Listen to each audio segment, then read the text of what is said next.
भारतीय पहलवान विनेश फोगाट को अधिक वजन के कारण महिला कुश्ती 50 किलोग्राम वर्ग में अयोग्य घोषित किए जाने से उनके ताऊ महावीर फोगाट ने कहा, पूरे देश को पदक की उम्मीद थी, मेरे साथ पूरे देश को दुख है।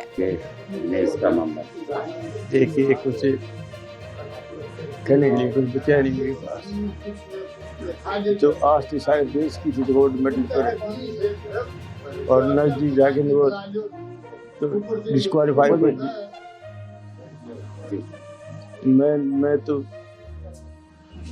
माँ बाप मेरे को तो दुख है, लेकिन सारे हिंदुस्तान को इस चीज का बड़ा दुख है, जिसने पूरी आस उम्मीद थी जो गोल्ड मेडल किया और वो नजदीक जाकर के जो हो गया, तो सारे देश को दुख है। प्रधानमंत्री नरेंद्र मोदी ने सोशल मीडिया प्लेटफॉर्म एक्स पर पोस्ट करते हुए लिखा, विनेश आप चैंपियन में चैंपियन हैं, आप भारत का गौरव हैं और हर भारतीय के लिए प्रेरणा है। आज की असफलता दुखद है, काश मैं शब्दों में उस निराशा को व्यक्त कर पाता। मैं अनुभव कर रहा हूं, साथ ही मैं जानता हूं कि आप लचीलेपन की प्रतिमूर्ति हैं। चुनौतियों का सामना करना हमेशा के लिए आपका स्वभाव रहा है।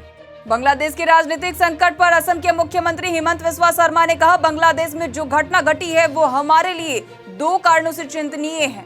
अगर बांग्लादेश में ऐसी होती स्थिति तो वहां से लोग विस्थापित होकर भारत आएंगे, लेकिन हमें सीमा को भी सुरक्षित करना है। देखिए, बांग्लादेश में जो घटना घटी है ये हमारे लिए चिंतनीय है 2 एंगल से।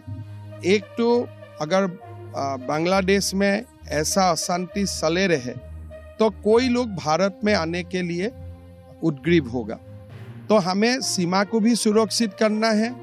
साथ साथ में भविष्य में शेख हसीना का सरकार का समय में नॉर्थ ईस्ट का सारे उग्रवादियों को बांग्लादेश से हटाया गया था।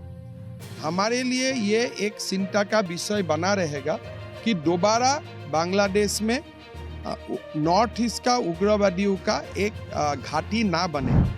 कांग्रेस नेता सलमान खुर्शीद के बयान पर केंद्रीय मंत्री गिरिराज सिंह ने कहा, दुर्भाग्य है कि इस देश का जो विपक्ष है, जो वोट के लिए टुकड़े टुकड़े गैंग में भूमिका निभा रहा है। आज बांग्लादेश में हिंदुओं के साथ अत्याचार हुआ है। कल मनीष तिवारी ने बात की, लेकिन उन्होंने एक बार भी हिंदुओं पर हो रहे अत्याचार को लेकर कुछ भी नहीं कहा। भाग्य है इस देश का, जो विपक्ष है वो वोट के खातिर टुकड़े टुकड़े गैंग की भूमिका निभा रहा। मैं फिलिस्तीनी का जब मामला आया था, हम लोगों ने तो समर्थन किया था कि फिलिस्तीनी का पहले ही से भारत समर्थन करता है, लेकिन जिस ढंग से पूरे देश में और ये टुकड़े टुकड़े गैंग इसको एक इशू बनाने की कोशिश की थी, आज बांग्लादेश में हिंदुओं के साथ अत्याचार हुआ। कल मनीष तिवारी जी बोले, लेकिन एक बार भी हिंदुओं को लेकर के नहीं बोला कुछ। ओलंपिक पदक विजेता भारतीय निशानेबाज मनु भाकर ने कहा, जिस तरह से स्वागत किया गया है मुझे बहुत खुशी हो रही है।